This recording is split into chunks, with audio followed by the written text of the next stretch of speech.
आप देख रहे हैं इस समय आर पार की टक्कर और मैं हूं अमीश देवगन। और आर पार की टक्कर के थर्सडे एडिशन में आज बात होगी, प्रधानमंत्री नरेंद्र मोदी ने जेवर एयरपोर्ट का शिलान्यास किया है, उसके मायने क्या है। क्योंकि एक तरफ तो विकास की बात हो रही है, दूसरी तरफ योगी और मोदी बनाम ऑल की बात हो रही है और कांग्रेस का खड़ी है। यानी उत्तर प्रदेश के चुनाव पर व्यापक चर्चा आज आर पार की टक्कर में होगी, जिसमें कांग्रेस, बीजेपी, सपा तमाम दल होंगे साथ में और जनता जनार्दन के बीच आज आर पार की टक्कर इसी मुद्दे पर।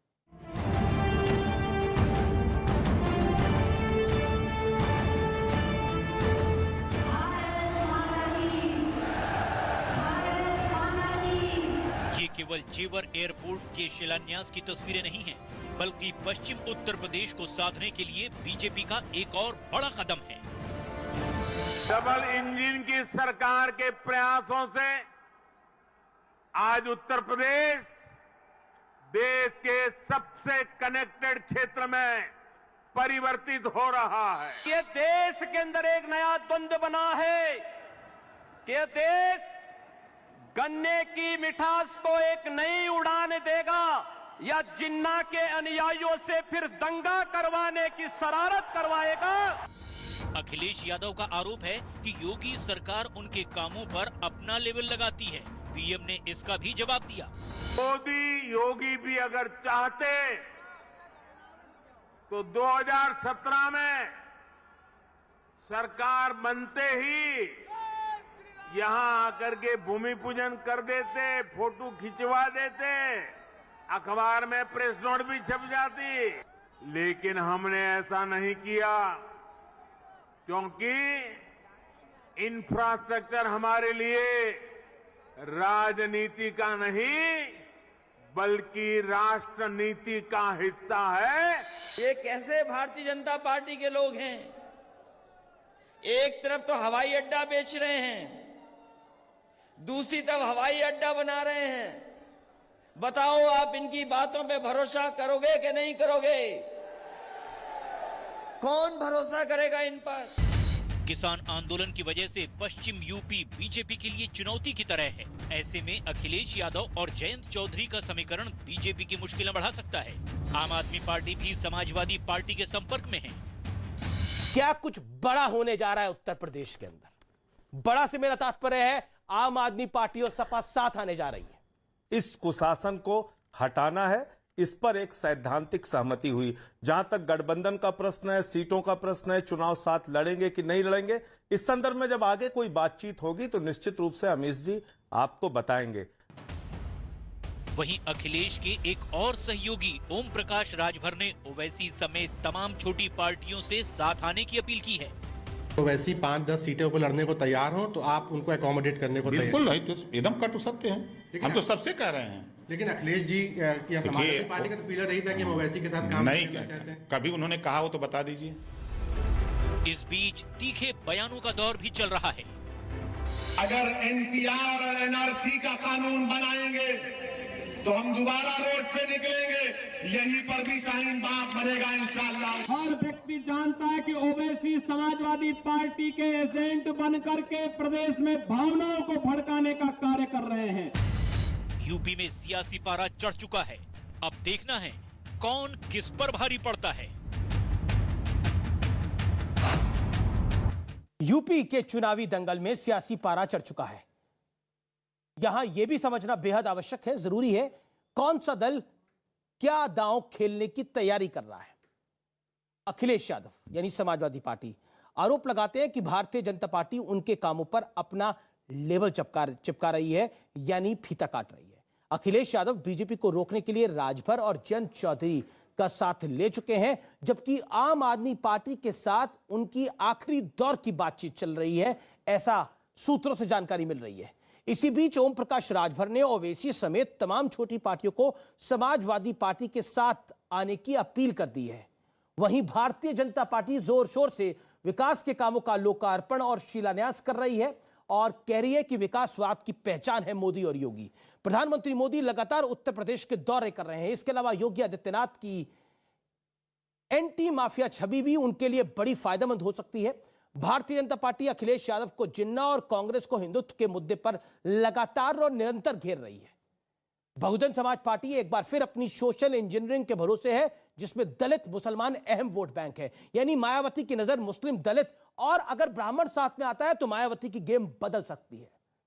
कांग्रेस हिंदुत्व और हिंदू धर्म के में अंतर बताकर एक खास वोट बैंक को साधने की लगातार कोशिश कर रही है। हालांकि प्रियंका वाड्रा का टेंपल रन यानी मंदिर मंदिर जाना कांग्रेस को लगता है उनके लिए फायदेमंद हो सकता है, लेकिन सलमान खुर्शीद का बयान, राशिद अल्वी का बयान नुकसानदायक हो सकता है। इसके अलावा कांग्रेस महिलाओं को भी रिझाने की लगातार कोशिश में है। यानी जो प्रियंका गांधी वाड्रा का एक प्लैंक है वो है 40% महिलाओं को वो टिकट देने जा रही हैं। उसका कितना इंपैक्ट पड़ेगा ये देखने वाली बात हो गई। दूसरी तरफ AIMM यानी ओवैसी साहब की पार्टी का एजेंडा साफ है। सेकुलरिज्म का ढोल पीटने वाले ओवैसी सिर्फ और सिर्फ मुसलमानों की बात कर रहे हैं। उन्होंने कहा है कि सरकार बनने पर वो मुस्लिम CM बनाएंगे और डिप्टी CM भी टर्न वाइज बनेंगे। उनका प्लान बड़ा इंटरेस्टिंग है। क्या वाकई यूपी का चुनाव 2024 से पहले बहुत ज्यादा महत्वपूर्ण है? आज उसी की हम चर्चा करेंगे, क्योंकि यह आरंभ वाकई बड़ा प्रचंड है। क्योंकि एक तरफ प्रधानमंत्री मोदी है और योगी आदित्यनाथ है, और दूसरी तरफ अखिलेश यादव, प्रियंका वाड्रा, मायावती, ओवैसी होंगे। यानी ये जो उत्तर प्रदेश की लड़ाई है ये महासंग्राम से कम नहीं है। मेरे साथ आज 4 पॉलिटिकल पार्टीज के 4 बड़े नुमाइंदे हैं। मेरे साथ एनडीए की तरफ से यानी बीजेपी की तरफ से सुधांशु त्रिवेदी हैं, जो भारतीय जनता पार्टी के राज्यसभा सांसद हैं और साथ ही साथ प्रवक्ता हैं और उत्तर प्रदेश से आते हैं। मेरे साथ डॉक्टर अजय आलोक है, जेडीयू के प्रवक्ता है, नेता है, एनडीए के घटक दल है। मेरे साथ इस चर्चा में आचार्य प्रमोद कृष्णम है, जो खुद उत्तर प्रदेश से आते हैं, प्रियंका गांधी के एडवाइजर हैं, उनका भी अभिनंदन है। मेरे साथ राजकुमार भाटी है, समाजवादी पार्टी के कद्दावर नेता है और साथ ही साथ प्रवक्ता भी हैं, आपका भी अभिनंदन है। और मेरे साथ यहां पर जनता जनार्दन है, आपका भी अभिनंदन है। तो जोरदार तालियों के साथ जनता में आपका स्वागत करता हूं और अपने तमाम मेहमानों का स्वागत करता हूं। मैं इस चर्चा की शुरुआत करता हूं। शुरुआती 60 सेकंड मैं आप सबको दूंगा, एक एक करके आप अपनी बात को रखिए। राजकुमार भाटी, उत्तर प्रदेश का चुनाव समाजवादी पार्टी के लिए इसलिए अहम है क्योंकि 2014 में जब लोकसभा का चुनाव हुआ तब समाजवादी पार्टी का वहां पे पटाक्षेप हुआ। उसके बाद जब 2017 का चुनाव हुआ तो परिवार में कलह थी।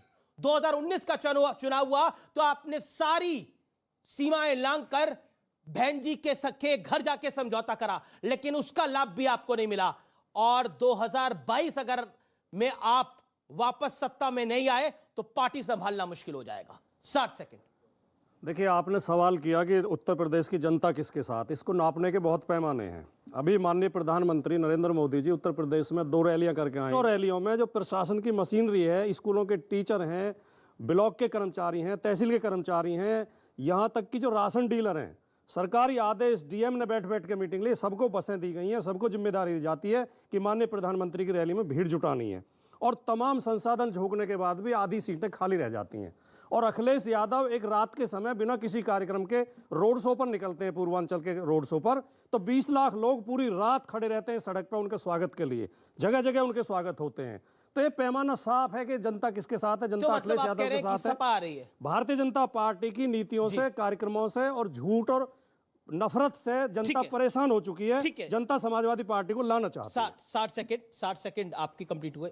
अब मैं रुक करता हूं डॉक्टर अजय आलोक का। डॉक्टर अजय आलोक, सवाल बहुत सीधा है, बहुत सीधा है। डॉक्टर अजय आलोक, उत्तर प्रदेश का चुनाव 2024 के चुनाव के लिए अहम है, इसीलिए यहां पर महागठबंधन की तैयारी हो रही है दोबारा से। देखिए, आप बार बार बिहार के चुनाव में भी महागठबंधन कहते थे, ये महाठग बंधन है। गठबंधन तो है ही नहीं, ये आपस में लालची लोग का जोड़ा है। ये प्रयोग उत्तर प्रदेश में कोई पहली बार नहीं हो रहा है। 17 में 2 भाई मिले थे, 19 में बुआ भतीजा मिल गए। अब क्या भाई बुआ भतीजा सारे मिल जाएंगे, उससे क्या फर्क पड़ता है। एनडीए के घटक दल के नाते इस बार जेडीयू भी उत्तर प्रदेश चुनाव लड़ने जा रही है। हमारी कोशिश है कि हम बीजेपी के साथ लड़ें, बात चल रही है, उम्मीद है कि हमारा समझौता होगा। और मजबूती के साथ योगी जी के नेतृत्व में बीजेपी लेड एनडीए सरकार ही बनेगी, इसमें कहीं दो मत नहीं है। और ये सब जो प्रयोग होते हैं चुनाव के समय क्यों होते हैं? अभी आपने कहा आम आदमी पार्टी से ही बात चल रही है। कैसे बात चल रही है भाई? समाजवादी पार्टी की जयंत चौधरी अलायंस कर लिए। एक साल पहले तक जयंत चौधरी के क्या बोलते अखिलेश के बारे में, अखिलेश क्या बोलते थे अजीत सिंह के बारे में। तो ये सब प्रयोग यूपी में चलता रहेगा। ये अपने वजूद को बचाने की अंतिम लड़ाई है इनके लिए, अंतिम लड़ाई है। चलिए, आपने अपने 5 सेकंड बचाए। मैं आचार्य प्रमोद कृष्णम आपका रुख करता हूं। आप उत्तर प्रदेश के चुनाव में है कहां पर? क्योंकि प्रियंका जी की वाणी को अगर हम सुने तो वो कहते हैं कि ना सपा ना बसपा, अगला मतलब असली विपक्ष तो हम हैं, लेकिन आपकी हैसियत को कोई मानने को तैयार नहीं। आप कह रहे हैं कि हम हीरो हैं, लेकिन आपको कोई साइड हीरो मानने को भी तैयार नहीं हो रहा। बताइए। देखिए, पहली बात तो यह है, जब इलेक्शन होता है उससे पहले सारी पॉलिटिकल पार्टी, सारे पॉलिटिशियंस ये दावा करते हैं कि हमारी सरकार बनेगी। जनतंत्र में ये हक भी है। समाजवादी पार्टी कह रही है कि हम आ रहे हैं, बीजेपी कह रही है हम दोबारा से आ रहे हैं, और बहुजन समाज पार्टी भी कह रही है, यहाँ तक कि आम आदमी पार्टी भी कह रही है, और ओवैसी भी कह रहे हैं कि हम ही विधानसभा पे झंडा फहराएंगे। ये सबको कहने का हक है, लेकिन सच बात यह है, कांग्रेस पार्टी प्रियंका गांधी के नेतृत्व में सिद्धांतों की राजनीति कर रही है। सत्ता की राजनीति करना हम लोगों ने अब छोड़ दिया है। हम अपने सिद्धांतों पे कायम रहेंगे। हम एक बार सरकार में ना आए, 2 बार ना आए, 3 बार ना आए, लेकिन हम अपने सिद्धांतों से इधर उधर जाने वाले नहीं हैं। एक बात मैं जरूर कहूंगा, डॉक्टर अजय आलोक जी ने कहा ये महाठगबंधन है, तो ये महाठगबंधन आपने लालू जी के साथ चुनाव जब मिलकर लड़ा था, तो शायद ये महाठगबंधन के हिस्सा आप भी रहे। लेकिन आपने एक बड़ा खुलासा करा, व्यूअर्स आप इस बात को जरूर नोट करिएगा। आपने बोला कि कांग्रेस सिद्धांतों की लड़ाई लड़ रही है, सत्ता की लड़ाई नहीं लड़ रही। यानी कांग्रेस अब जीतने के लिए चुनाव नहीं लड़ेगी, सिद्धांतों के लिए लड़ेगी चुनाव। इसका जवाब मैं आगे दूंगा। आगे आप दीजिएगा। सुधांशु त्रिवेदी, ये तो सिद्धांतों की लड़ाई लड़ रहे हैं, आप तो सत्ता की लड़ाई लड़ रहे हैं ना? नहीं, सिद्धांत उनका स्थापित है, परिवार को बचाना, उस सिद्धांत की लड़ाई लड़ रहे हैं। मैं कह रहा हूं उत्तर प्रदेश में लोग अलग अलग नजरिए से चुनाव लड़ रहे हैं। समाजवादी पार्टी की जमीन चली गई है, उन्हें जमीन दोबारा पानी है। बहुजन समाज पार्टी को खिसकती हुई जमीन बचानी है। कांग्रेस को उपस्थिति दर्ज करानी है, और ओवैसी जैसे लोगों को जगह जगह आग लगानी है। सरकार सिर्फ भारतीय जनता पार्टी ने बनानी है। तो सिर्फ हम सरकार बनाने के लिए चुनाव मैदान में है, बाकी सब अलग अलग कारणों से चुनाव मैदान में है। इसीलिए आप देख रहे हैं कि एक हिंदी में कहावत होती है ना, विपक्ष में अलग अलग लोग, ऐसी ऐसी पार्टियां भी हैं ना जिन्होंने कहा था हम 5 मुख्यमंत्री और 20 उप मुख्यमंत्री देंगे, यानी 25, यानी पूरी बेताल 25 ही बना दी थी। इसलिए मैं कहना चाहता हूं विपक्ष की हालत क्या है। हिंदी की कहावत है, बहुते जोगी मठ उजाड़, और हमारी स्थिति क्या है, एक जोगी धुआंधार। जी, आपके 5 सेकंड बचे हुए थे, लेकिन फिर भी आपने अपनी बात एक लाइन और कह दूं अगर अनुमति हो। भाटी साहब ने एक बात बोली कि अखिलेश जी पूर्वांचल में निकले तो 20-20 लाख लोग खड़े थे। जनाब, मैं कहूंगा गूगल में सर्च कर लीजिए, 20 लाख पूर्वांचल में किसी शहर की पॉपुलेशन नहीं है। यानी पूरा शहर हो जाए खाली, तब भी नहीं बजेगी आपकी बात पे ताली। जी, ये राजकुमार भाटी उत्तेजना में ज्यादा बोल गए, 20 लाख 2 लाख होंगे। सुधांशु जी असल में समझना नहीं चाहते, वैसे विद्वान व्यक्ति हैं, बहुत शिक्षित व्यक्ति हैं, जानबूझ कर गुमराह कर रहे हैं। पूर्वांचल एक्सप्रेस वे 340 किलोमीटर लंबा है। पूरे पूर्वांचल एक्सप्रेस पे 20-50 शहर पड़ते हैं। उन सब जगह जो गांव पड़ते हैं, शहर पड़ते हैं, कस्बे पड़ते हैं, तो सब जगह 20 लाख लोग खड़े थे। 10,000, कहीं 20,000, कहीं 50,000, पूरे 340 किलोमीटर में 20 लाख लोग थे। मैंने नहीं कहा कि एक जगह 20 लाख लोग इकट्ठे थे। लेकिन क्या सुधांशु त्रिवेदी, चिंता की लकीरें हैं आपके माथे के ऊपर? क्योंकि अखिलेश यादव ने वो तमाम अलायंस कर लिए हैं जो 2014 में भारतीय जनता पार्टी ने करे थे। यानी राजभर भी उनके साथ है, आरएलडी भी लगभग साथ आ गई है। अब तो जो अलग राजनीति करने वाली थी आम आदमी पार्टी, उनको भी अखिलेश में मसीहा दिख रहा है। बताइए। देखिए, मेरा मानना है कि समाजवादी पार्टी की जो स्थिति है वो कम से कम अपनी ये हैसियत अब समझ गए हैं कि जिनकी अकेले दम पे कभी क्लियर मेजॉरिटी की सरकार थी, अब वो अकेले दम की सोच ही नहीं पा रहे हैं। और वैसे उनके परिवार में क्या है वो एक अलग विषय है, मगर हम बहुत स्पष्ट हैं। उत्तर प्रदेश का चुनाव इस बात के ऊपर होगा कि एक तरफ खड़ी होंगी वो शक्तियां जो भ्रष्टाचार, अपराधीकरण, घनघोर सांप्रदायिक तुष्टीकरण की प्रतीक हैं, परिवारवाद और जातिवाद की प्रतीक है, और दूसरी तरफ भारतीय जनता पार्टी पारदर्शी, स्वच्छ प्रशासन और राष्ट्रवाद की प्रतीक। योगी आदित्यनाथ ने बोला, राजकुमार भाटी, कि कुछ लोग अक्ल से पैदल हैं। उनका इशारा समाजवादी पार्टी पर था या बसपा पे था? उनका इशारा भारतीय जनता पार्टी के लोगों की तरफ था और अपने अधिकारियों की तरफ था। इनके अधिकारी इतने अकल से पैदल हैं कि पीछे एक विज्ञापन दिया अखबारों में पूरे पेज का, तो उसमें पश्चिम बंगाल का पुल और सड़क छाप दिया और अमेरिका की फैक्ट्री छाप दी। लेकिन मैं एक बात जरूर कहना चाहूँगा, अजय आलोक जी और सुधांशु जी विरोधाभास और आत्ममुग्धता इसे कहते हैं। इन दोनों की पार्टी कभी भी बिना गठबंधन के सरकार नहीं बना सकी आज तक इतिहास में, और ये गठबंधन को ठगबंधन बताते हैं। इनका गठबंधन तो गठबंधन और हमारा गठबंधन ठगबंधन। वही पार्टी आज पर हमारे इनका साथ है गठबंधन तो बीच में 2 साल ही नहीं था। हाँ। लेकिन आपने तो बसपा के साथ अलायंस करने के बाद, चुनाव के बाद जब चुनाव हार गए तो मायावती जी ने बोला कि मैं अब तुम्हारी बुआ नहीं हूं। तो मायावती के साथ तो हमारा गठबंधन नहीं है। तो था ना, करा था आपने, उससे पहले कांग्रेस के साथ करा था, तो कांग्रेस के साथ हुआ 2019 के अंदर, नहीं हुआ। पीडीपी की महबूबा मुफ्ती अब भी इनकी बुआ है, इनसे पूछे इनके साथ गठबंधन में थी क्या अब भी इनकी बुआ हैं? ठीक है क्या शिवसेना वाले अब भी इनके फूफा हैं? पूछ लीजिए इनसे, ये जवाब दे देंगे। वैसे शिवसेना वाले तो इनके फूफा हो चुके हैं। मगर मैं कहूंगा महबूबा मुफ्ती तो भाई जेल में है, अगर सबसे ज्यादा गरिया रही तो हम ही को गरिया रही हैं। और उसके बाद भी आपको लग रहा, हाँ ये बात हम मानते हैं कि हमने एक गठबंधन किया था, और ऐसा नहीं कई पार्टियों से किया। आपकी बात को मैं बढ़ा देता हूं, हमने अपने से धुर विरोधी रखने वाली कई पार्टियों से, बसपा के साथ उत्तर प्रदेश में गठबंधन किया, जेडीएस के साथ कर्नाटक में किया, तमिलनाडु में हमने डीएमके के साथ किया, मगर एक बार भी अपना मुख्यमंत्री बनाने के लिए नहीं किया।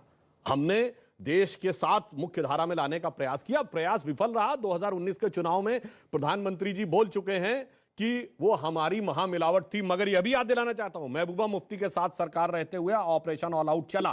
महबूबा मुफ्ती के साथ सरकार रहते हुए हुर्रियत नेताओं से ना हमने बात की, ना उनको पाकिस्तान से बात करने दी। हुर्रियत नेताओं के खिलाफ एनआईए और ईडी के मुकदमे दर्ज हुए। महबूबा मुफ्ती के साथ सरकार रहते हुए एक बयान महबूबा मुफ्ती का दिखा दीजिए जो हमारे साथ सरकार रहते हुए उन्होंने बोला हो। मसर्रत आलम जेल से बाहर आ गया, पुरानी सरकार के आधार पर 24 घंटे में अंदर चला गया, और जब वो उनकी सरकार हटी उसके बाद से तो आप देख ही रहे हैं, बदले बदले मेरे सरकार नजर आती है। मतलब आपने खुद माना कि हमने सभी पार्टियों से गठबंधन किए, जिनसे विचार नहीं मिल रहे थे उनसे भी किए। आप करें तो रासलीला और हम करें तो करेक्टर ढीला, वही गठबंधन हम करें तो एक गलत हो गया, आपत्ति हो गई।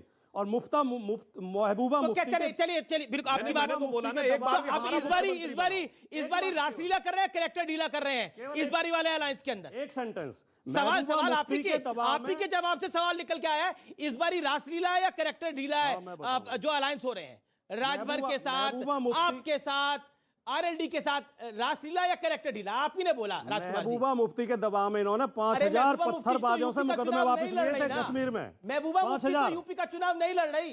देखिए हम समान विचारधारा, इस बारी रासलीला या करेक्टर ढीला? समान विचारधारा, समान कार्यक्रम के आधार पर जो संविधान में धर्मनिरपेक्षता में विश्वास करती हैं, उन पार्टी के साथ मिलकर चुनाव लड़ेंगे जी, और मुद्दों के आधार पर चुनाव लड़ेंगे। तो जिन्ना की बात करना धर्मनिरपेक्षता हो गई है? जिन्ना इनके अजीज नहीं, तो बात तो अखिलेश यादव ने करी। जिन्ना को फूल अडवाणी जी चढ़ा के आए थे जिन्ना की बाजार पे। इस चुनाव में तो अखिलेश यादव ने बात करी, अखिलेश जी ने कोई प्रशंसा नहीं की। ओके, अजय आलोक। मैं आचार्य जी और भाटी साहब दोनों की बात का जवाब देना चाहता हूं। इन्होंने कहा कि हम भी उस महागठबंधन के कभी हिस्सा थे।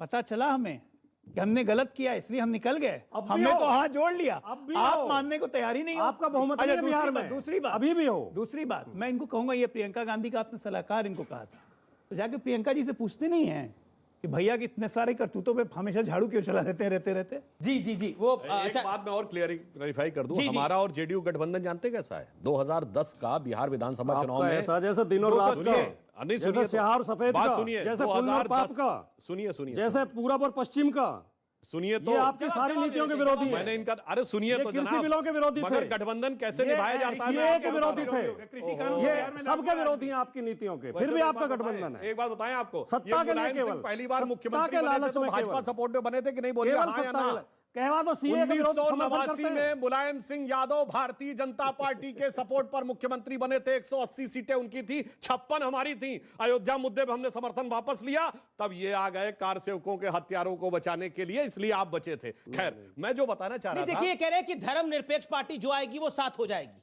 बताइए, आपको फिर एक बार कम्युनल एजेंडा पे लेके आ रहे हैं? हम लेके आ रहे हैं। नहीं बिल्कुल। अरे भाई देखिए कितनी बड़ी बात बोल दी आपने। बोला धर्मनिरपेक्षता की छतरी के नीचे जो आएगा उसका स्वागत है। ये धर्मनिरपेक्ष मानते हैं इनको भी धर्मनिरपेक्ष? इन्हें धर्मनिरपेक्ष मानते हैं, हाँ या ना? धर्मनिरपेक्षता इस देश का सिद्धांत है, संविधान का आधार है। धर्मनिरपेक्षता, सामाजिक न्याय, समाजवाद इस देश के संविधान का आधार है। अगर आप उसका विरोध करते हैं तो संविधान विरोधी है, देश विरोधी है, या ये विरोध करते हैं तो ये देश विरोधी है। ये आप इनसे पूछिए। आपसे मैं पूछ रहा हूँ, उनसे पूछिए। आप क्या कहते हैं? मैं धर्मनिरपेक्ष हूँ, वो है कि नहीं? वो उनसे पूछिए। ये है कि नहीं? नहीं, वो बताएं। आप बताते क्या राय है? वो बताएं। आप इनके बारे में नहीं बोलेंगे? मुझे क्या पता, मैं अपने बारे में बता सकता हूँ। तो मैं धर्मनिरपेक्ष हूँ, आप भारत के संविधान में विश्वास करता हूँ। ओवैसी धर्मनिरपेक्ष है? उन्हें कहने में क्या डर लगा? नहीं, ओवैसी कहीं से भी तो धर्मनिरपेक्ष राजभर उनको साथ लेके आ रहे हैं। अब तो सुन रहे हैं कि राजभर साथ लेकर आएंगे। राजभर ने बयान दिया, राजभर गलत कह रहे हैं। बेवजह के सवालों मत फंसाइए। सवाल है मेरा। तो राजभर गलत कह रहे हैं? हम देखिए, सुनिए, राजभर को संभल के बोलना चाहिए। भारतीय जनता पार्टी और असदुद्दीन ओवैसी एक आपका और ओवैसी का साथ, बीजेपी और असदुद्दीन ओवैसी एक सिक्के के दो पहलू हैं। मेरी बात क्यों नहीं सुनना चाहते? मैं तो सुन रहा हूं आपकी बात, लेकिन अलायंस तो वो आपके साथ करने की बात कर रहे हैं। राजभर कह रहे हैं कि ओवैसी को सपा के साथ आ जाना चाहिए, या राजभर गलत कह रहे हैं? मेरे मुंह में आप अपने शब्द क्यों ठूस रहे हैं? हम किसी भी और वो कह रहे हैं, उन्होंने ये भी कहा कि अखिलेश यादव ने कभी एमआईएम के लिए मना नहीं करा। ये क्या है बताइए ना। हम किसी भी सांप्रदायिक पार्टी के साथ कभी गठबंधन नहीं करेंगे जो भारत के संविधान में विश्वास नहीं करता। सांप्रदायिक है। ओवैसी घोषणा करें कि वो धर्मनिरपेक्ष है, भारत के संविधान में विश्वास करते हैं, वो तो कहते हैं। और इनसे भी घोषणा करवाइए। आप पहले उनसे पूछिए कि धर्मनिरपेक्ष है या नहीं। ओवैसी से भी हो जाएगा। पूछे, आप पूछे इनसे। देखिए, अब मैं जवाब देता हूं। जी। इन्होंने कहा, मैं जिम्मेदारी से कह रहा हूं, भारत धर्मनिरपेक्ष देश नहीं है। भारत की संसद के, हाँ मैं जवाब दे रहा हूं, भारत की संसद के लोकसभा के स्पीकर की सीट के पीछे लिखा है धर्म चक्र प्रवर्तनाय। भारत के सर्वोच्च न्यायालय के एम्बलम में लिखा यतो धर्मस ततो जया। भारत पंथ निरपेक्ष है, धर्म प्राण देश है। और जिस पंथ निरपेक्ष की आप बात सेक्युलरिज्म की कहते हैं, सेक्युलरिज्म भारत के संविधान का हिस्सा नहीं था। और किसी को ना विश्वास हो, जाके सेक्युलरिज्म की डिबेट कॉन्स्टिट्यूएंट असेंबली में पढ़िए। प्रस्ताव लाए थे केटी शाह, उसके बाद उसके ऊपर डिस्कशन हुआ लोकनाथ मिश्रा, एचसी मुखर्जी, जवाहरलाल नेहरू, और उसके बाद अंबेडकर जी के संविधान में वह निरस्त कर दिया गया कि सेक्युलर वर्ड की जरूरत नहीं है। मगर जब पूरा देश आपातकाल में जेल में था, मुलायम सिंह यादव जी जेल में थे, और उस समय जाके जब संविधान में, जिसे डॉक्टर अंबेडकर ने कहा संविधान का प्रियम्बल यानी प्रस्तावना संविधान की आत्मा है, इसे बदला नहीं जा सकता, संविधान की आत्मा बदल दी गई 42वें संविधान संशोधन में। मैं आपका भी जवाब लूंगा, लेकिन आचार्य मुझे दे दें। ठीक है, 20 सेकंड बोलिए, फिर मैं पब्लिक के पास भी जा रहा हूं। और आचार्य जी, मुझे भारतीय जनता पार्टी के लोगों की समझ पर बड़ा तरस आता है। क्यों? ये धर्मनिरपेक्षता को धर्म विरोधी मानते हैं। दोनों शब्दों का अर्थ समझिए। पहले हिंदी की डिक्शनरी खोलिए। धर्मनिरपेक्ष होना धर्म विरोधी होना नहीं है। धर्म का असली धार्मिक व्यक्ति वही होता है जो धर्मनिरपेक्ष हो सकता है। संविधान ओरिजिनल अंग्रेजी में लिखा गया और उसका ऑफिशियल ट्रांसलेशन सिर्फ एक ही भाषा में हुआ, हिंदी में। और जाके चेक कर लीजिए, सेक्युलरिज्म का अनुवाद पंथ निरपेक्षता लिखा है, धर्मनिरपेक्षता नहीं लिखा है। जी, लेकिन क्योंकि धर्मनिरपेक्षता को लेकर इतनी बहस हो गई है और इतनी चर्चाएं हो रही हैं, समाजवादी पार्टी के सांसद है शफीकुर रहमान बर्क, समाजवादी पार्टी के सांसद है एसटी हसन, क्या ये लोग धर्मनिरपेक्ष हैं जिस तरह के ये बात करते हैं?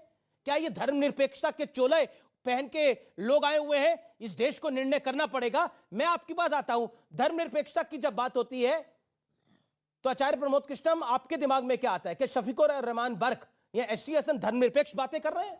तो आपने कहा कि शफीकुर रहमान बर्क, एसटी हसन धर्मनिरपेक्ष हैं या नहीं हैं। मैं अमीश देवगन जी, क्या उनके बयान धर्मनिरपेक्ष है? आपने सवाल किया, मेरा जवाब सुनिए। कोई भी वो व्यक्ति जो अपने धर्म का पालन करते हुए दूसरे धर्म का आदर करता है, सम्मान करता है और दूसरों की आस्था का सम्मान करता है, वो धर्मनिरपेक्ष है। अगर कोई व्यक्ति अपने धर्म को सबसे बड़ा मानता है और दूसरे के धर्म को क्रिटिसाइज करता है, छोटा मानता है, वो धर्मनिरपेक्ष नहीं है। किसी भी एक धर्म का अंधा होकर के सपोर्ट करना और दूसरे धर्म का विरोध करना, ये धर्मनिरपेक्षता नहीं है। चाहे वो सेक्युलरिज्म का बाना ओढ़े हो, चाहे वो तो कांग्रेस तो सेक्युलरिज्म किसी की जननी पार्टी है। का नेता हो। सुनिए, कांग्रेस तो पार्टी, आप इनकी छतरी में क्यों नहीं है? कांग्रेस इनकी छतरी के नीचे सुनिए, अभी सुधांशु जी ने सरेआम ये घोषणा की है, ये बहुत बड़ी बात कही है इन्होंने कहा कि सबसे पहले मुलायम सिंह यादव को हमने मुख्यमंत्री बनाया। अरे भाई, उस मुलायम सिंह यादव को जिसे तुम मुल्ला मुलायम सिंह कहते हो, वो मुलायम सिंह यादव जिन्होंने कार सेवकों पर गोली चलवाई, तो इसका मतलब कार सेवकों पे गोली चलवाने वाले आदमी को मुख्यमंत्री और ताकत देने का काम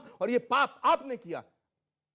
इसका प्रायश्चित आपको करना पड़ेगा। ये आज आपने उद्घोष किया सबके सामने और ये स्वीकार किया है। आपने कहा कि उन्होंने गोली चलाई, ये सारी दुनिया के सामने। आपने कहा हमने मुख्यमंत्री बनाया, फिर आप किस मुंह से कहते हैं कि साहब मुलायम सिंह जो है वो हिंदू धर्म के विरोधी हैं, सॉरी वो मुलायम सिंह जो है वो मुल्ला मुलायम सिंह है। तो एक तरफ कह रहे हो मुल्ला मुलायम सिंह, एक तरफ कह रहे हो हमने मुख्यमंत्री बनाया, दो में से एक रास्ता तो चुनिएगा। देखिए, मैं बताता हूं कब हमने मुख्यमंत्री बनाया। 4 दिसंबर 1989 और उन्होंने अडवाणी जी की रथ यात्रा कब रोकी? जाके चेक करिएगा, 24 अक्टूबर 1990 समर्थन वापस, गोली चलवाई 30 अक्टूबर 1990 से ज्यादा 2 नवंबर 1990, और हमने समर्थन मुलायम सिंह यादव ने चलाई। तो बचाया किसने? आपने बचाया। अगर वो मुख्यमंत्री बचाया, हमने तो विड्रॉ कर दिया, वो अलपत आ गए। सेवकों की हत्या नहीं होती जनाब, आपकी अगर वो मुख्यमंत्री नहीं बनते, सुनिए जनाब, अगर वो मुख्यमंत्री हट गए, गिर गए थे, आपने बचाया समर्थन देके, आपने बचाया समर्थन देके। क्या बात कर रहे हैं? हद होती है, आप गुनाहगार हैं। हद होती है झूठ बोलने की। ये क्या बात कर रहे हैं? हिपोक्रेसी का उदाहरण है। अगर वो मुख्यमंत्री आपके समर्थन से नहीं बनते तो कार अब हिपोक्रेसी का भी उदाहरण बताता हूं। सुनिए हिपोक्रेसी क्या होती है, सुनिए। अच्छा ये बताइए, आप इस गुनाह से अरे सुनिए, गुनाह की बात करता हूं। अब सुनिए, 89 का चुनाव प्रचार शुरुआत कांग्रेस ने कहा थी, कांग्रेस के नेता बताइए, बोलिए, जवाब दीजिए, आप बोलिए, जवाब दीजिए, शब्द नहीं, फैक्ट, कोई शब्द नहीं, फैक्ट। आपने कहा मुलायम सिंह यादव को पहली बार मुख्यमंत्री आपने बनवाया। अगर आप मुख्यमंत्री उन्हें नहीं बनाते तो कार साहब को गोली चलाने के लायक उन्हें ताकत नहीं मिलती। जवाब सुन उस गुनाह में आप शामिल हैं। सुधांशु जी जनाब, हमने समर्थन वापस ले लिया था, आपने समर्थन दिया तो वो गोली चला पाए। चलिए, अब सुनिए, अब एक और सुनिए हिपोक्रेसी बताता हूं। जी जी जी। एक ही चुनाव है भारत के इतिहास में जो राम के नाम पर चुनाव अभियान शुरू किया गया। 1989 नवंबर, राजीव गांधी ने अयोध्या से राम राज्य का नारा लेके किया, और 12 महीने बाद नवंबर 1990 कार सेवकों के हत्यारे मुलायम सिंह को समर्थन देकर सरकार बचाई। This is hypocrisy. राम के नाम पे चुनाव और फिर हत्यारों को समर्थन देकर सरकार 1989 से मैं 2021 में आ जाता हूं, क्योंकि चुनाव अब है, इसलिए विषयांतर होगा। यानी मुलायम सिंह यादव ने तब क्या किया? तब मुलायम सिंह यादव थे, अब उनके सपुत्र अखिलेश यादव है। यानी काफी समय उसमें निकल चुका है, यानी गंगा में पानी बड़ा बह चुका है, ऐसा कहा जा सकता है। मैं 2021 पे आता हूं। आचार्य जी, 2021 की अगर हम बात करें, कांग्रेस के साथ ये बड़ी पुरानी कहानी है कि हमने देसी घी खाया था, हमारी कलाई सूंघ लीजिए। लेकिन अब वो ना देसी घी बचा है, ना कांग्रेस की वो कलाई बची है, ना आपकी वो हैसियत बची है। आज उत्तर प्रदेश के लिए, उत्तर प्रदेश में आप 10 सीटों के लिए तरस रहे हैं, 10 विधानसभा सीटों के लिए तरस रहे हैं। लोकसभा की एकमात्र सीट आपके पास है। आपके पास कभी सरकारें होती थी उत्तर प्रदेश के अंदर, कभी आपकी तूती बोलती थी उत्तर प्रदेश के अंदर, लेकिन आज की डेट में उत्तर प्रदेश के अंदर आपकी स्थिति इतनी कमजोर है कि समाजवादी पार्टी आपको चिमटे से भी नहीं छूना चाहती। उन्हें लगता है कि 2017 में आपको साथ में लिया तो उनकी लुटिया डूब गई थी। जवाब दीजिए।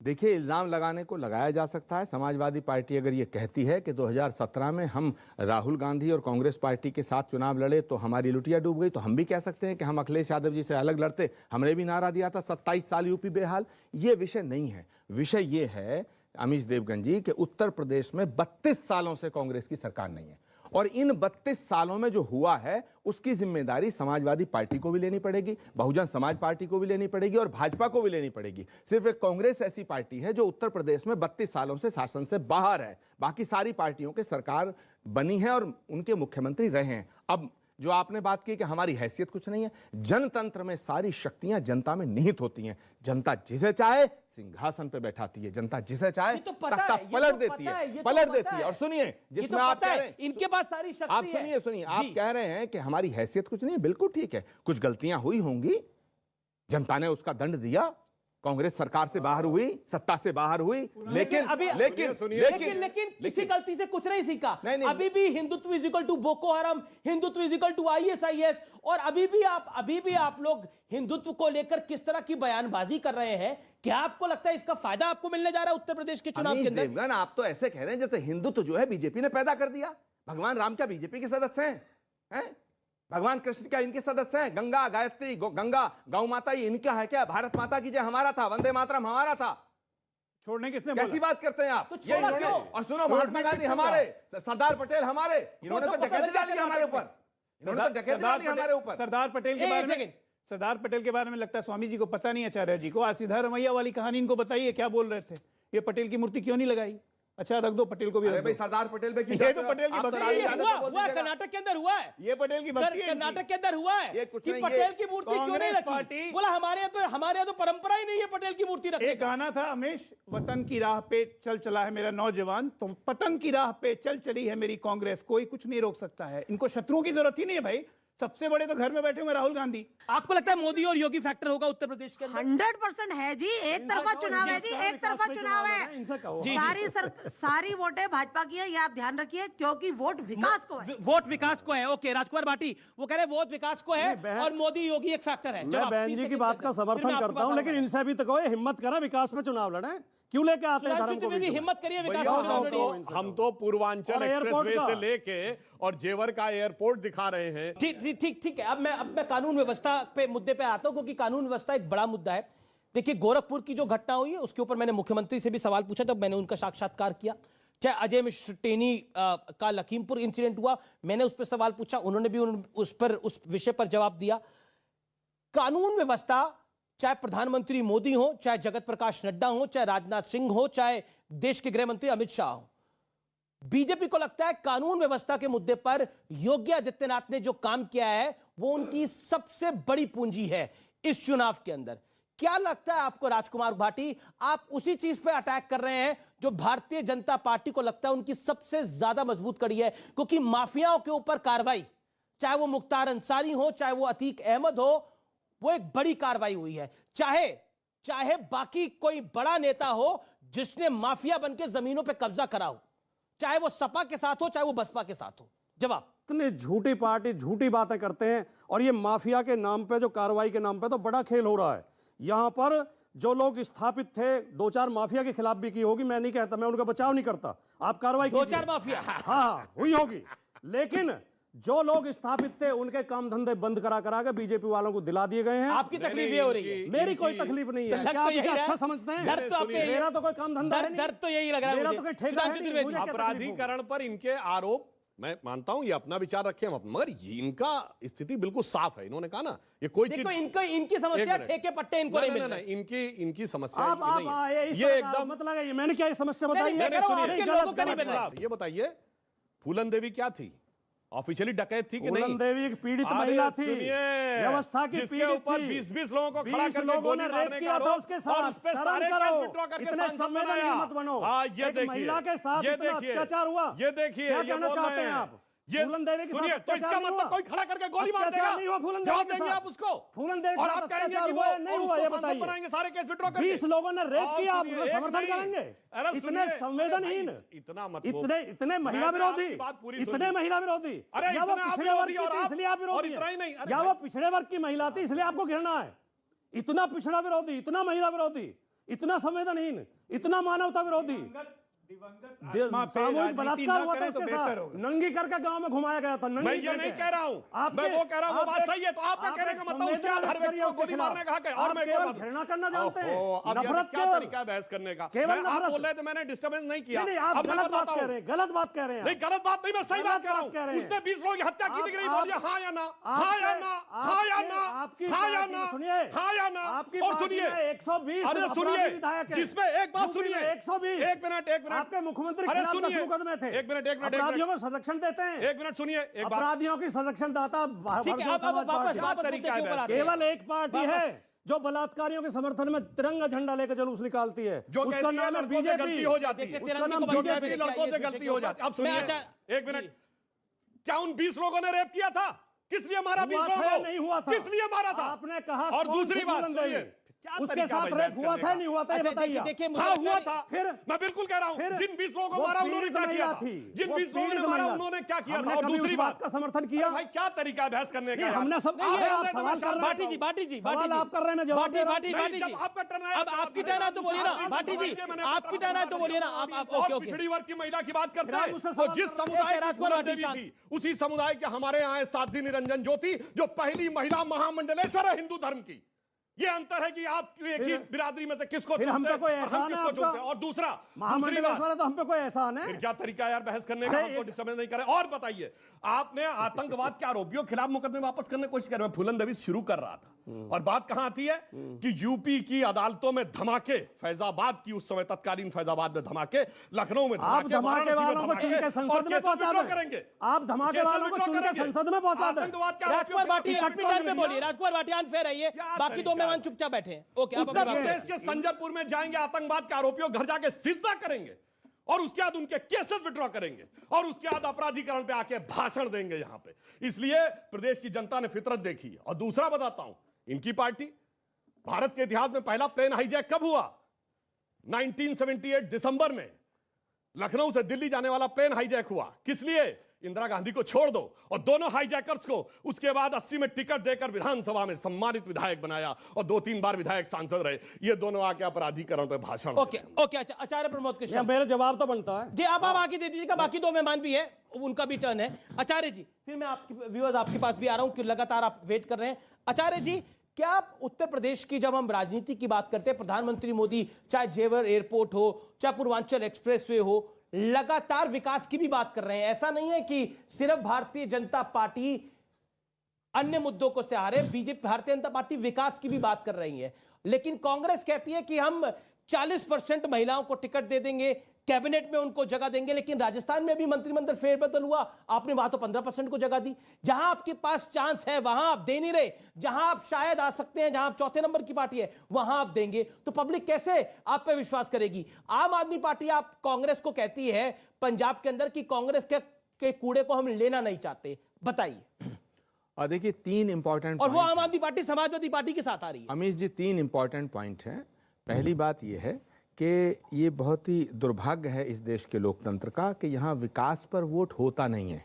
यहाँ वोट दूसरे तरह से जाति और धर्म पर हुए हैं। उसका उदाहरण ये है कि 2009 से 2012 तक ये आगरा यमुना एक्सप्रेसवे का निर्माण मायावती जी ने कराया और 2012 के चुनाव में उन्होंने ये कहा कि भाई मैंने एक्सप्रेसवे बनाया है, मुझे वोट दो। वो 2012 में चुनाव हार गई। फिर 2017 में अखिलेश यादव जी ने कहा कि मैंने आगरा एक्सप्रेस पे बनाया है और मुझे इस पे वोट दो, तो वो चुनाव हार गए। मुझे लगता है अब योगी जी ने कहा है कि हम पूर्वांचल एक्सप्रेस पे बना रहे हैं, मुझे वोट दो, तो मुझे लगता है सुधांशु जी कुछ अच्छा सा मुझे रिजल्ट आता हो नजर नहीं आ रहा। क्योंकि 2012 में मायावती हारी, उन्होंने यमुना एक्सप्रेस पे बनाया था। 17 में अखिलेश यादव हारे, उन्होंने आगरा एक्सप्रेस पे बनाया था। पूर्वांचल एक्सप्रेस वे आपने बनाया है, योगी जी ने बनाया, तो मुझे कोई लक्षण ज्यादा अच्छे नहीं दिखाई दे रहे। नंबर 1। नंबर 2, मैं ये नहीं कह रहा विकास नहीं करना चाहिए, ये पब्लिक डोमेन में है, ये हकीकत है। दूसरी बात, अगर ये हकीकत ना होती तो ये जात पात, धर्म, अगड़ा पिछड़ा, ऊंचा नीचा, हिंदू मुस्लिम, तालिबान हिंदुस्तान, इस पे वोट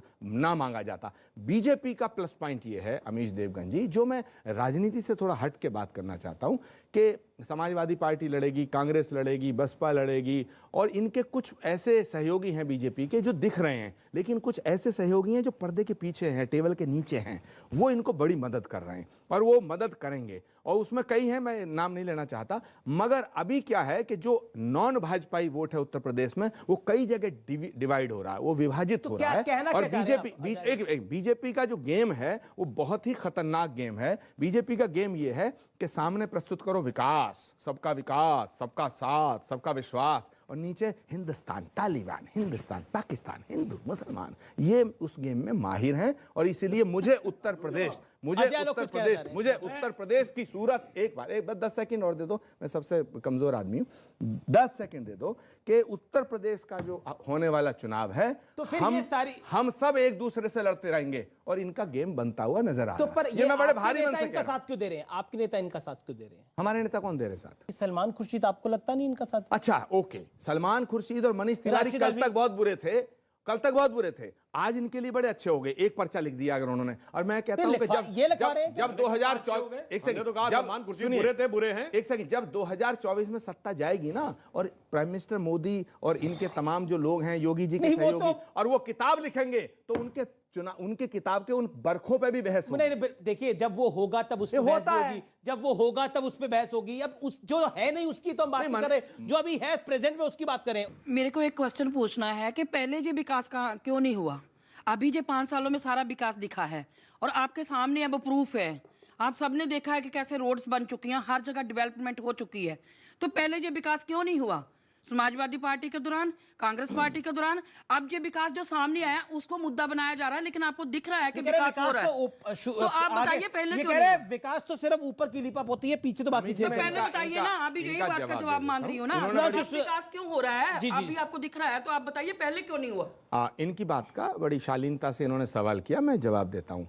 इस देश में सारे डैम बने, पंडित नेहरू से लेकर डॉक्टर मनमोहन सिंह तक, रेलवे की लाइन बिछी, हवाई जहाज उड़े, परमाणु बम बना, ये यूपी की बात एक मिनट, IIM बना, IIT बने, all India institute medical institute बने, यूनिवर्सिटी बने, ये सब पहले ही बने। ये 2014 से सब पहले थे। हमारे देश में तमाम हवाई जहाज़ों का जो जखीरा था वो पहले था। इस देश ने इंदिरा गांधी के नेतृत्व में पाकिस्तान के 2 टुकड़े हमने किए हैं। आपको विकास दिखाई नहीं दे रहा था, दिखाई 14 के बाद दिया है। ये एक दुर्भाग्य है। ठीक है सुधांशु, ये इस सवाल का जवाब जो मैडम ने पूछा है। और दूसरा, आचार्य जी कह रहे हैं विकास अब शुरुआत सिर्फ दिखा रहे हैं, पीछे गेम दूसरी चलती है, अभी जिसमें तालिबान भी आता है, सब आता है। आचार्य जी का वक्तव्य देखिएगा, इन्होंने एक बात कही कि विकास के आधार के ऊपर चुनाव नहीं जीत पाते हैं। इससे पहले पिछले वक्त में इन्होंने कहा था हम कांग्रेस सिद्धांतों पर लड़ेगी। सिद्धांत सामने आ गया कि विकास को लेकर चुनाव नहीं लड़ना था, वो जो टेबल के नीचे था। क्यों? अब मैं क्यों बोल रहा हूं? हिंदू तालिबान किसने बोला? शशि थरूर। हमारे या आपके? हिंदू पाकिस्तान किसने बोला? शशि थरूर। हमारे या आपके? हिंदू बोको हराम किसने बोला? सलमान खुर्शीद। हमारे या आपके? सुनिए, और कश्मीर अलग हो जाना चाहिए, सैफुद्दीन सोद। हमारे या आपके? किसने कहा जाके मोदी को हराओ पाकिस्तान में? मणिशंकर अय्यर। हमारे या आपके? मंदिर जाने वाले लड़कियां छेड़ते हैं, राहुल गांधी। हमारे या आपके? ये नीचे नीचे नीचे नीचे तो आपका चल रहा है। और अभी भी जो जवाब आने शुरू होते हैं तालिबान और इन सब के ऊपर, वो सब बोलने वाले आपके। और इसके बाद सारे इल्जाम हम पे। जनाब, जनता इतनी बेवकूफ नहीं। और दूसरी बात, मैं एक और फैक्ट बता देना चाहता हूं, किताबों की बात इनकी मनीष तिवारी और यहां तक नहीं है। मैं तो कहना चाहता हूं किताबों में जाएंगे तो पीओ मथाई किताब पढ़ेंगे, दिमाग घूम जाएगा। और तो और मैं आप लोगों को कहता हूं, एक किताब में जाके चेक करिएगा, वीर दुर्गादास की किताब है, India from Curzon to Nehru and thereafter, जिसमें उन्होंने गांधी को कोट करके लिखा है कि आपने सरदार पटेल की जगह क्यों नेहरू जी को बनाया। तो गांधी जी ने हंसते हुए कहा है, बकौल Durgadas, he is the last English man of India. ये मुकदमा जाके दुर्गादास के ऊपर। अरे ऐसी ऐसी किताबें की हालत खराब हो जाएगी। इसलिए मैं कहना चाहता हूं इस देश के साथ। और दूसरी बात, एक और बात, किताबों का जिक्र हो रहा है तो मित्रों की आर्काइव पे पढ़ने का तो बहुत कुछ और पता लगेगा। विकास की रफ्तार हमारी क्या थी इनके जमाने में? याद करिए 70 और 80 के दशक में 2.something%, जिसको क्या कहा जाता था? Hindu growth rate. नहीं, मैं कहता हूं वो थी so called secular growth rate. जब से सो कॉल्ड हिंदू पार्टी आई है, ग्रोथ रेट 8%, 9%, 10% नजर आ रही है। सुधांशु, भारतीय जनता पार्टी चुनाव में ये क्यों लाइन ले रही है? अगर योगी आदित्यनाथ हारा उत्तर प्रदेश के अंदर, यानी अगर बीजेपी चुनाव हार गई तो प्रदेश का हिंदू चुनाव हार गया, ये लाइन क्यों ले रही है? देखिए, क्यों लाइन ले रही है? हम तो लाइन विकास की ले रहे हैं, पर ये भी लाइन अब जनता के मन में क्या धारणा है तो जनता देख के तय करती है कि किसकी जीत का मतलब क्या होगा और किसकी पराजय का मतलब क्या होगा। ये देश की जनता बहुत प्रबुद्ध है। उत्तर प्रदेश जनता तो राजनीतिक दृष्टि से बहुत जागरूक है। आर पार की टक्कर में वक्त है एक अंतराल का। अंतराल के बाद भी ये चर्चा जारी है। Welcome back. आप देख रहे हैं आर पार की टक्कर। इस समय बीजेपी एक लाइन ले रही है कि अगर योगी हारा तो प्रदेश का हिंदू हारा। अगर योगी हारा तो उत्तर प्रदेश का एक असफल मुख्यमंत्री हारेगा। ठीक है, अखिलेश यादव तो उत्तर प्रदेश का असफल मुख्यमंत्री हारा। मैं सुनिए, उत्तर प्रदेश का विकास जीतेगा। क्यों है प्रदेश की जनता ऐसा कह रही है?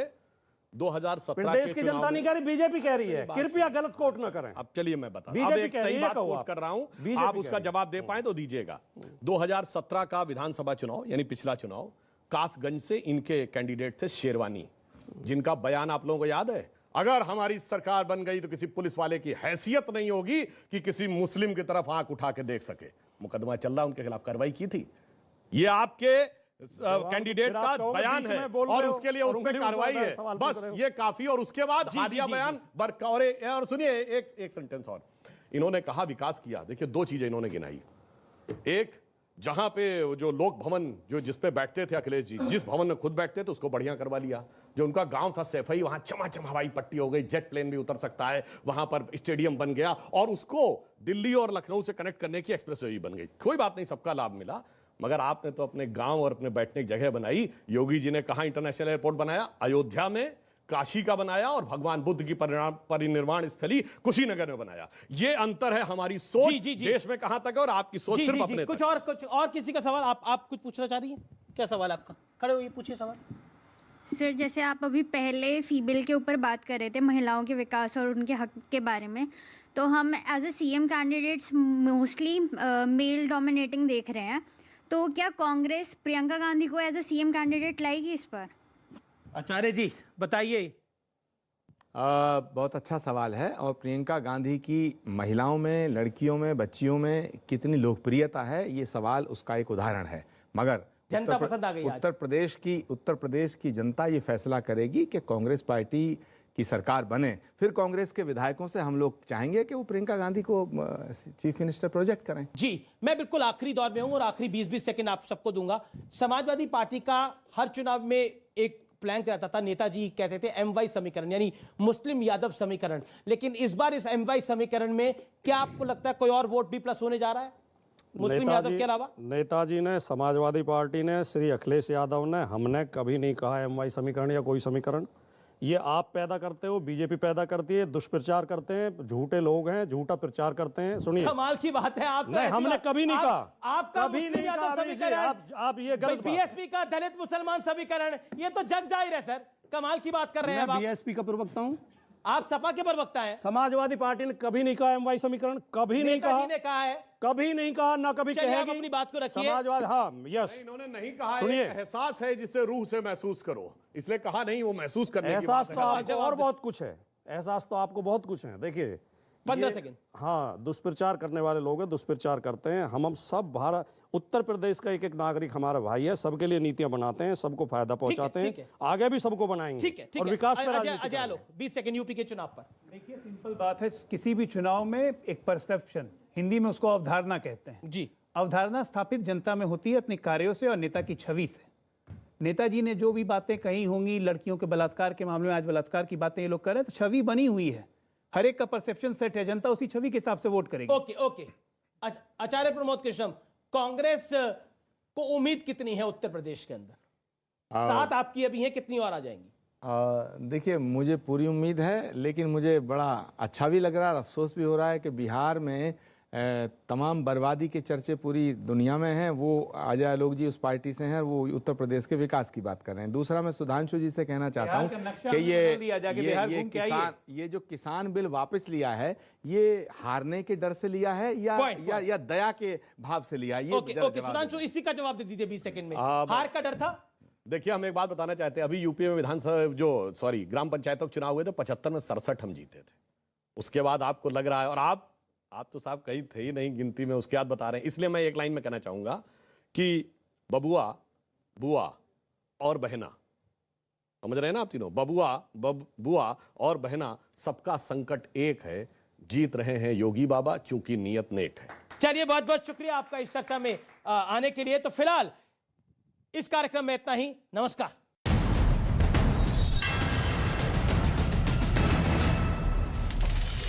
सॉरी, गार्लिक अदरक।